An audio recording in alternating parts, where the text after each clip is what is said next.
¿Cómo es que alguien mencionado en testimonios delicados nunca fue investigado? David Payne escapó de preguntas que podrían haber cambiado el rumbo del caso Madeleine McCann. Hoy vas a ver 3 pruebas reales, enterradas, ignoradas, olvidadas, y entenderás por qué su silencio aún incomoda a tanta gente. Un papel polvoriento, solo eso, un nombre escrito en él con tinta azul, David Payne. Ninguna nota al lado, ninguna pregunta hecha, un silencio seco donde debería haber investigación. Así es como ciertas verdades desaparecen, no por falta de pruebas, sino por falta de voluntad para preguntar. Ya has oído su nombre antes. David era uno de los amigos que cenaban con los McCann la noche en que Madeleine desapareció. Estaba ahí, en el lugar, en el momento. Pero a diferencia de los demás, algo curioso pasó con su historia. O mejor dicho, dejó de pasar.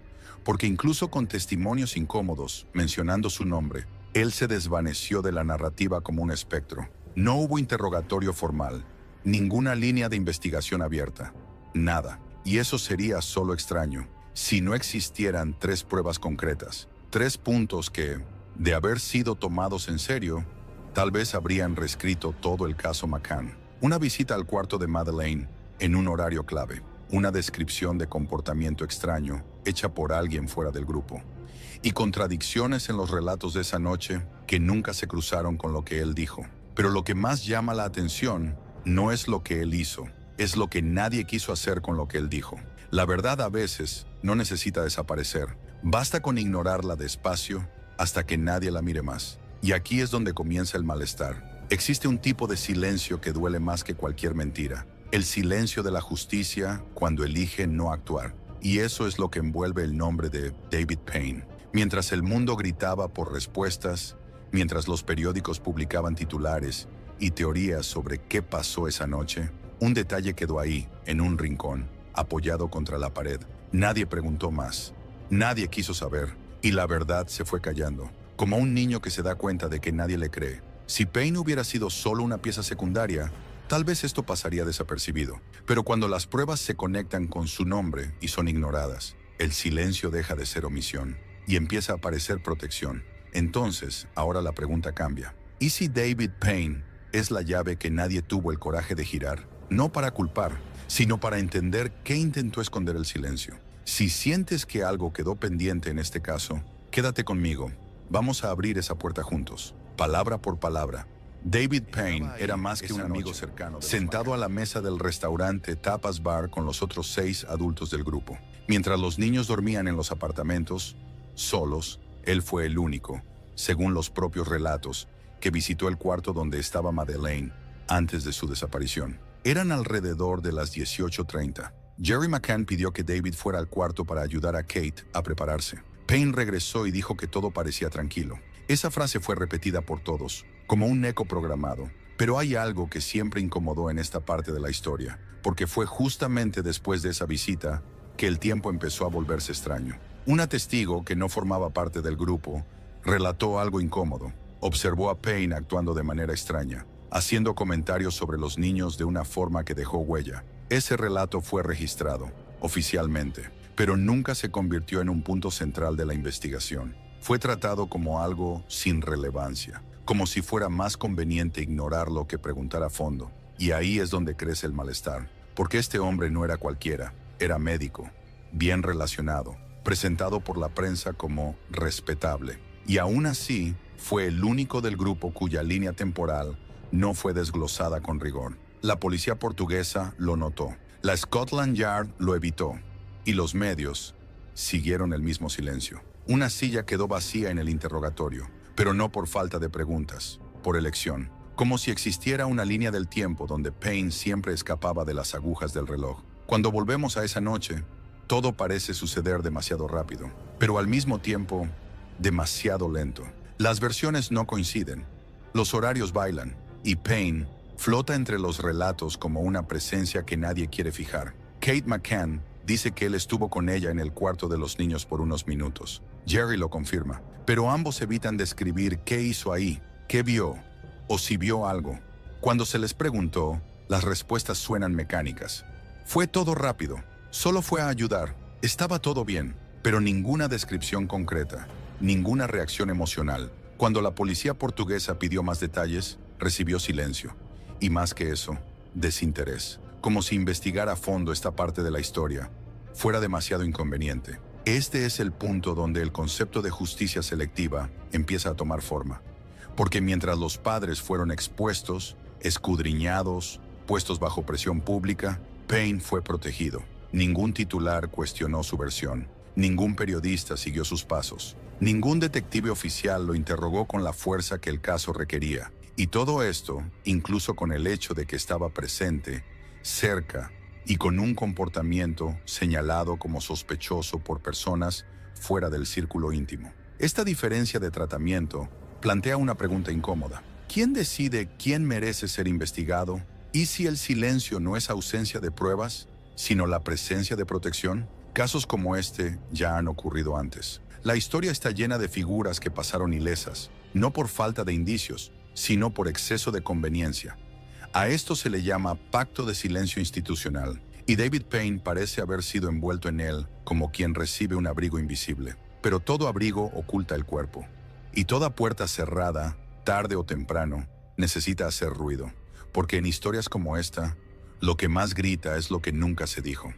La primera vez que algo sobre David Payne causó incomodidad, no vino de la policía, vino de una madre. Ella también estaba en Portugal con su familia, y relató a la policía portuguesa un momento específico. Dijo que escuchó a Payne haciendo un comentario extraño, inapropiado, una especie de broma con connotación sexual que involucraba a niños. No era una broma común, era desconcertante. Ella lo contó a la policía, con detalles. Y no era alguien relacionada con los McCann. Era una mujer fuera del círculo, sin motivo para inventar. Pero su testimonio fue archivado. Ni siquiera llamaron a Payne para que respondiera. Nada. Ninguna línea en la investigación que tratara esto como algo relevante. La madre quedó sola con aquello, como si hubiera contado algo demasiado prohibido. Luego vino la segunda prueba, la famosa visita al cuarto de los niños. Oficialmente, Payne fue al apartamento para ver cómo estaba Kate. Eso alrededor de las 18:30 de esa noche. Según los relatos, entró en el apartamento. Vio a Madeleine. Dijo que todo parecía estar bien, pero ese momento nunca tuvo confirmación externa. Nadie más lo vio, ni cámaras, ni vecinos. Solo él y Kate, solo la palabra de los dos. Y hay un detalle incómodo, el horario. Era un momento en que los niños estaban solos, los padres empezando a prepararse y todos demasiado ocupados para notar cualquier movimiento más sutil. Payne tuvo acceso directo a los niños, y ese momento pasó a formar parte del cronograma oficial de la noche. Pero nadie preguntó cuánto tiempo. Tercera prueba, las contradicciones en los testimonios. Cuando la policía intentó reconstruir los pasos de cada uno del grupo esa noche, las versiones no coincidían, especialmente las de Payne. En una entrevista dice que vio a Kate a una hora. En otra, la hora cambia. Todo el tiempo parece deslizarse entre las grietas del tiempo, como si supiera exactamente cómo moverse, sin dejar rastros sólidos. 3 pruebas, 3 oportunidades de preguntar más, 3 momentos que podrían haber cambiado todo. Y ahora, aquí es donde las cosas empiezan a doler más profundo, porque no estamos hablando de un hombre sin coartada, estamos hablando de un hombre con presencia confirmada, con relatos incómodos, con versiones que no encajan. Y aún así, nunca hubo una línea formal de investigación abierta sobre él. Y eso dice mucho, porque lo que más asusta tal vez no sea lo que él podría haber hecho, sino el esfuerzo colectivo para no preguntar. Cuando ves a alguien siendo protegido, incluso con elementos que exigirían, como mínimo, una investigación, entiendes que hay algo más grande que la duda. Hay un blindaje. Esto tiene un nombre: silencio institucional. Cuando la verdad empieza a herir intereses mayores, se dobla, se sofoca, se archiva, no por falta de pruebas, sino por exceso de conveniencia. Y si lo pensamos, ¿quién protege a David Payne? Era amigo íntimo de los McCann, médico, respetado, con conexiones, con imagen, con estatus. Es el tipo de persona que la sociedad prefiere mantener lejos de los escándalos. El tipo de sospechoso que incomoda más por la idea que por el acto. Porque si un hombre como él, presente en la escena, mencionado en un testimonio incómodo, con movimientos vagos, empieza a ser investigado a fondo, la narrativa cambia, el foco se desplaza, la pregunta se convierte en acusación. Entonces es más fácil dejarlo estar, Más fácil fingir que las pruebas no existen, que los relatos fueron malinterpretados, que el tiempo pasó, que ya no se puede volver atrás ahora. Pero sí se puede, y se debe, porque cuando un hombre sobrevive a todo esto sin siquiera ser confrontado oficialmente, la justicia no está en silencio, está eligiendo un lado. A veces me pregunto, ¿qué duele más?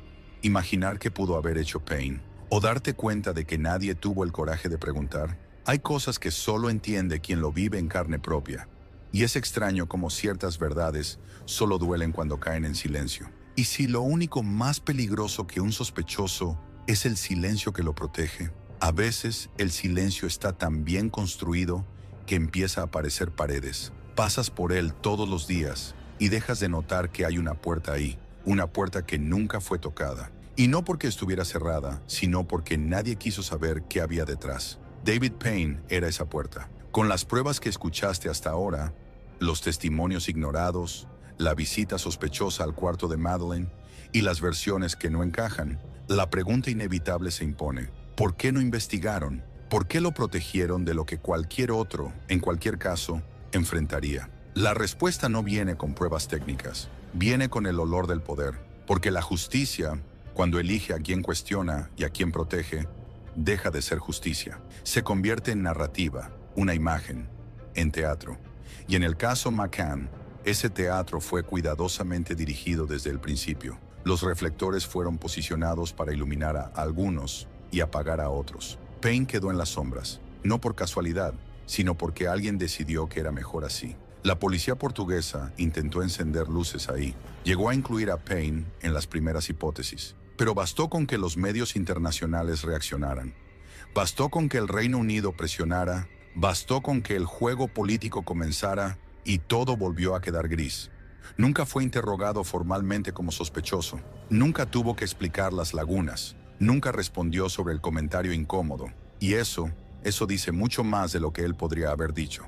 No es solo sobre él, es sobre lo que permitimos olvidar. Porque cuando existen pruebas, pero no se usan, el silencio no es un fallo, es una decisión. Y lo más duro de todo es darse cuenta de que, muchas veces, quien menos se expone es quien mejor sabe esconderse. El símbolo que nos acompañó hasta aquí era el silencio olvidado, pero ahora cambia, porque ese silencio ya no es invisible, incomoda, pesa en el pecho, nos obliga a mirar de nuevo ese archivo, esa noche, ese nombre que atravesó todo sin dejar huellas, o dejando huellas que nadie quiso seguir. Ese silencio se convirtió en luz, no una luz reconfortante, sino de esas que queman los ojos cuando pasaste mucho tiempo en la oscuridad. Y cuando la luz incomoda, es porque hay algo ahí. Por eso tal vez la pregunta correcta nunca haya sido ¿qué hizo Payne? Sino ¿por qué nadie quiso saber?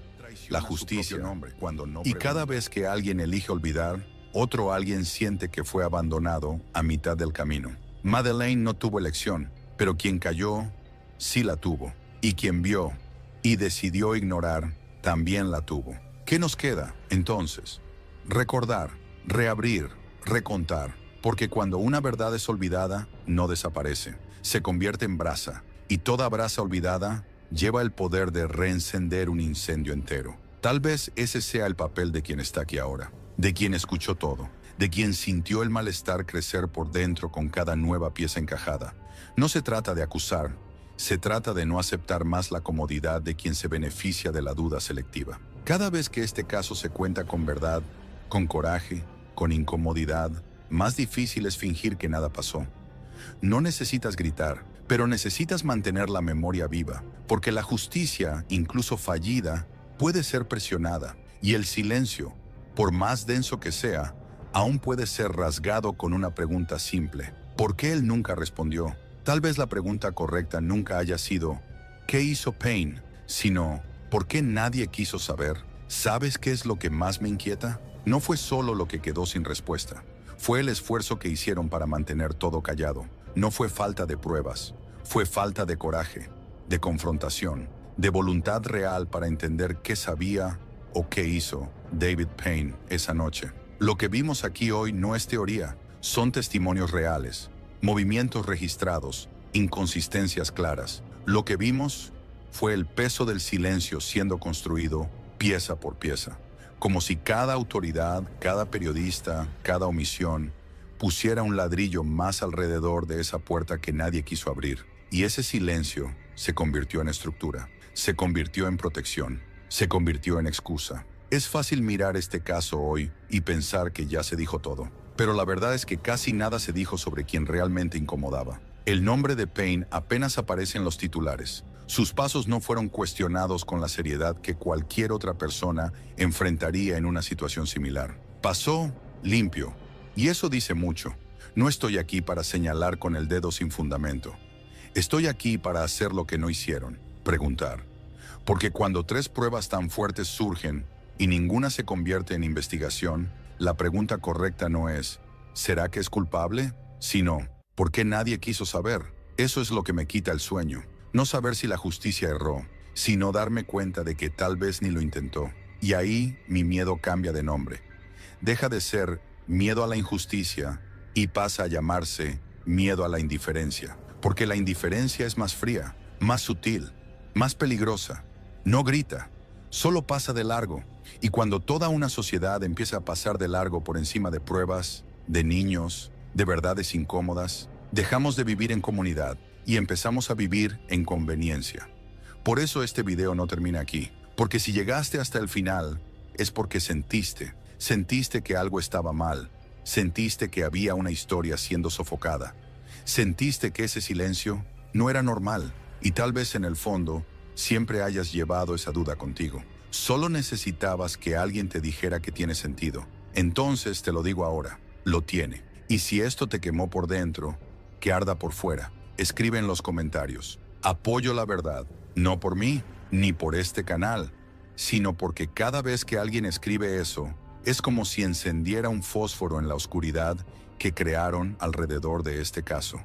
Y cada fósforo es un recordatorio de que la verdad aún vive. Tal vez solo esté esperando a más personas para reencenderse. Y si esto te tocó profundo, si te removió por dentro, el super chat está ahí, no como ayuda, sino como un gesto de quien dice, estuve aquí, escuché, sentí, y quiero que esta historia siga siendo contada, porque quien envía un super chat aquí no es solo espectador, es parte de todo esto, es resistencia simbólica contra el olvido, y para mí eso vale más que cualquier número. No estamos solos en esta búsqueda, aunque estemos separados por pantallas, por ciudades, por vidas tan diferentes. Hay algo que nos une aquí, el rechazo a aceptar el silencio como respuesta.